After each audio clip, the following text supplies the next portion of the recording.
Birmingham, Alabama, 1871. A city that would soon rise from the ashes of the Civil War. A city forged in fire, literally. Its foundation was built on the promise of industry and progress. From its fiery birth, Birmingham was destined to be an industrial powerhouse. The city grew rapidly, fueled by ambition and the relentless drive of its people.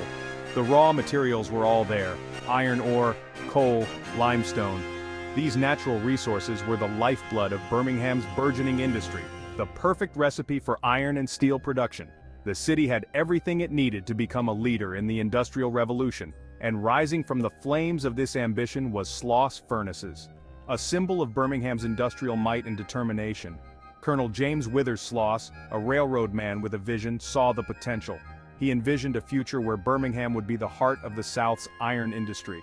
He knew the South needed iron. The railroads, the buildings, the machinery, all required this vital resource. He knew Sloss Furnaces could provide it.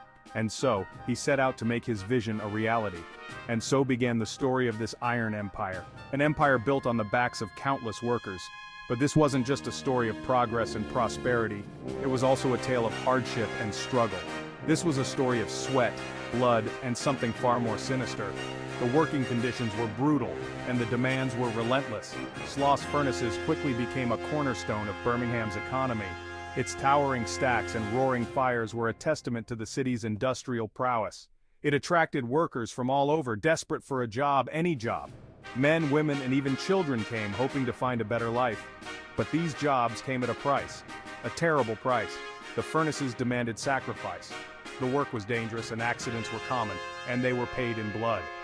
The legacy of Sloss Furnaces is one of both triumph and tragedy, a reminder of the cost of progress. Imagine the heat, the deafening roar, the relentless clanging of metal against metal, molten iron glowing like the devil's own blood, flowing like water, unstoppable and fierce. This was the harsh reality for the men of Sloss Furnaces, day in and day out. They worked in the belly of the beast, surrounded by danger at every turn. Accidents were commonplace. Burns, falls, even death were part of their daily lives. The men knew the risks. They had to. It was a matter of survival. Their families depended on their wages, every penny crucial for their survival. But the fear was always there, lurking in the shadows alongside the heat and the smoke, a constant companion. The air itself was thick with danger, filled with toxic fumes and particles.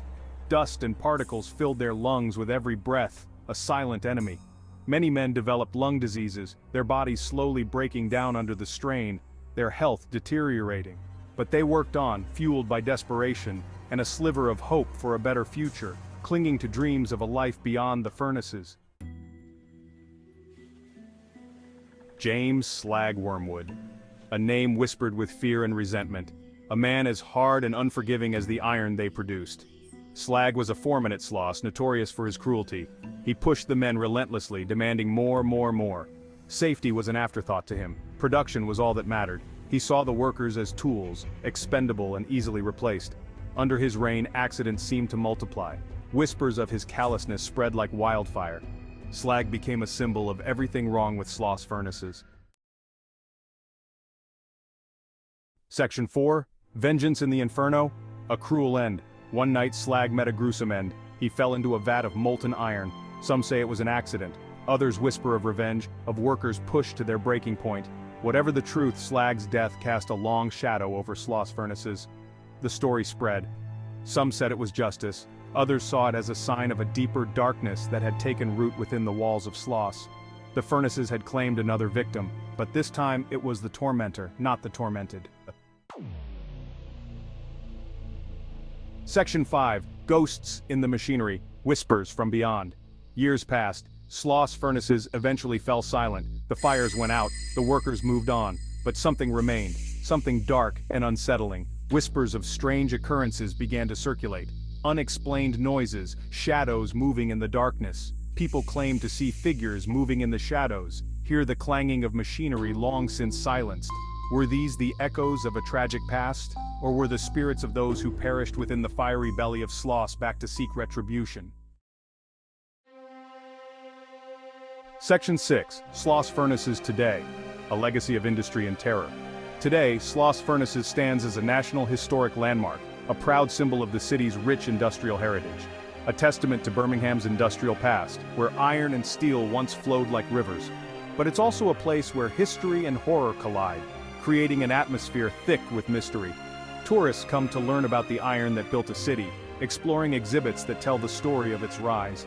But they also come seeking a glimpse into the supernatural, drawn by tales of ghostly apparitions and eerie sounds. Is Sloss Furnaces truly haunted? Are the stories real, or just figments of overactive imaginations? The answer, my friends, lies within these rusted walls, where the past seems to linger in every corner. Walk the same paths as the workers who toiled and died here, feeling the weight of history with each step. Listen closely to the whispers in the wind, carrying secrets of a bygone era. You might just find yourself face to face with the ghosts of Birmingham's past, forever etched in the fabric of this haunting place.